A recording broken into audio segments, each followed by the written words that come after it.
What if I told you there's a hidden logic that connects a trip to the grocery store with a high-stakes business negotiation?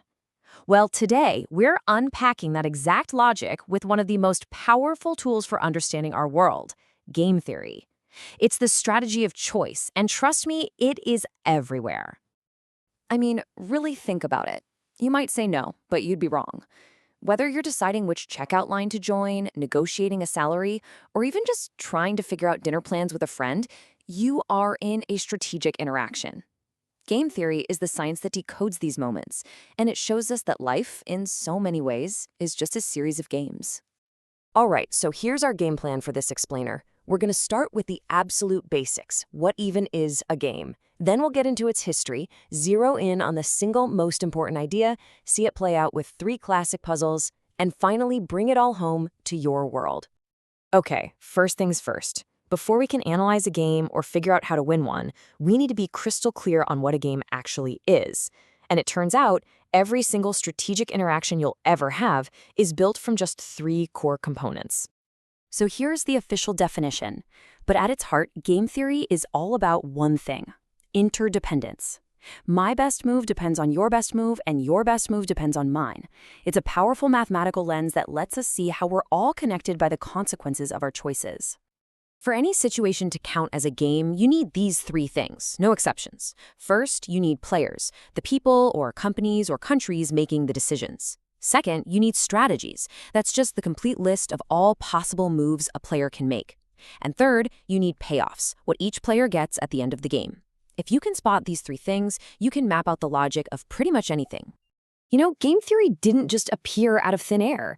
Its modern form is really the story of 2 brilliant minds who took the theory in 2 huge leaps. First, from a very narrow model of pure conflict to a super broad framework that could explain cooperation and, well, everything in between. And this slide right here shows an incredible leap in thinking. Initially, you had John von Neumann, who focused on zero-sum games. Think poker or chess. For me to win, you have to lose. My win is your loss. It was revolutionary, but it was limited. Then, John Nash comes along and blows the doors wide open by figuring out non-zero-sum games. This was the true game changer. All of a sudden, the theory could model situations where we could both win, or even more importantly, where we could both lose. This is what made game theory powerful enough to explain the real world. So, with Nash's new world of mixed motives, a massive question popped up. If we're not always in pure conflict, how can we possibly predict what's going to happen? How do we find a point of stability? The answer is the single most important concept in all of game theory. And that brings us to the Nash equilibrium. The simplest way to think about it is as the point of no regrets. It's a set of choices where, after the dust settles, no single player looks back and wishes they had done something different given what everybody else did. Once you're in a Nash equilibrium, nobody has a reason to change their mind on their own. Okay, theory is great and all, but let's make this real. To really get a feel for strategic thinking, we're going to look at a few simple but incredibly powerful puzzles. And these aren't just academic exercises. They are like little stories that reveal deep truths about cooperation, coordination, and conflict. All right, first up, the most famous game of all, The Prisoner's Dilemma. The setup is simple. 2 partners in crime get caught. The cops put them in separate interrogation rooms. They can't talk to each other. And then the police offer each of them a deal. Their entire future now depends on whether they can trust their partner. Let's break this down. The numbers are years in prison, so obviously lower is better. Let's put ourselves in prisoner 1's shoes. Okay, if my partner confesses, what should I do? Well, if I confess to, I get 8 years. If I stay silent, I get 10, so confessing is better. Now, what if my partner stays silent? If I confess, I get off with 3 months, but if I stay silent, I get a whole year. Again, confessing is better. No matter what my partner does, my best move is always to confess. And since the situation is exactly the same for prisoner 2, they'll do the same thing. They both confess, they both get 8 years. And that's our Nash equilibrium. And here is the absolutely devastating punchline.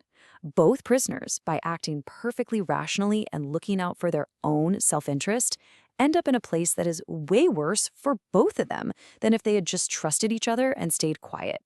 This is the classic battle between what's good for me and what's good for us. Let's switch gears to our next puzzle. This one isn't about conflict. It's about coordination. Imagine a couple. They both agree they want to spend the evening together. That's the most important thing to both of them. The only problem? He wants to go to the prize fight, and she wants to go to the ballet. This is the battle of the sexes. Now, this game is really different because it has two Nash equilibria. Look, if they both go to the prize fight, neither person regrets it. And if they both go to the ballet, neither person regrets that either. The worst possible outcome for both of them is to fail to coordinate and end up going to different places, spending the night alone. The challenge here isn't about beating the other person, it's about figuring out how to agree on which of the two good outcomes to aim for. Our final puzzle is definitely the most intense, the game of chicken. This is the classic model of brinksmanship. Picture two drivers speeding towards each other on a single-lane road. The one who swerves is called the chicken, but if neither of them swerves, the result is a catastrophic crash for both. Just look at these payoffs. The best outcome for you is to go straight while your opponent swerves. You're a hero.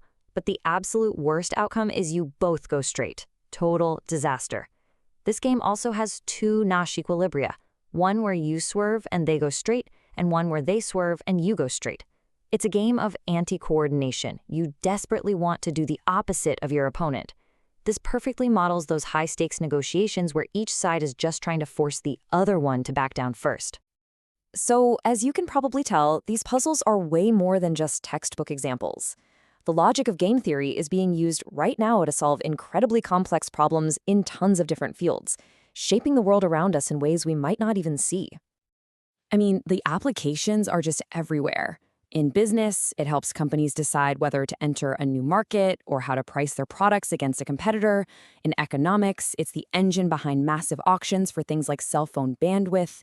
And in politics, it's used to analyze everything from tense international standoffs to the backroom deals that happen in government. And if you want to see just how relevant this theory still is, just look at cutting-edge AI. The tech behind things like AI art generators and deepfakes, it is built directly on game theory. It's a system that pits two neural networks against each other in a zero-sum game. A generator that creates fake images and a discriminator that tries to spot the fakes. The whole system gets smarter by pushing these two networks towards a Nash equilibrium. A theory from the 1950s is literally powering the AI of tomorrow. How wild is that? So in the end, the world is just filled with these strategic interactions with players, strategies, and payoffs. Game theory doesn't just give us a way to analyze them, it gives us a whole new lens to see the world. It pulls back the curtain on the hidden logic of our choices. So the only question left is, now that you can see the game, how will you choose to play?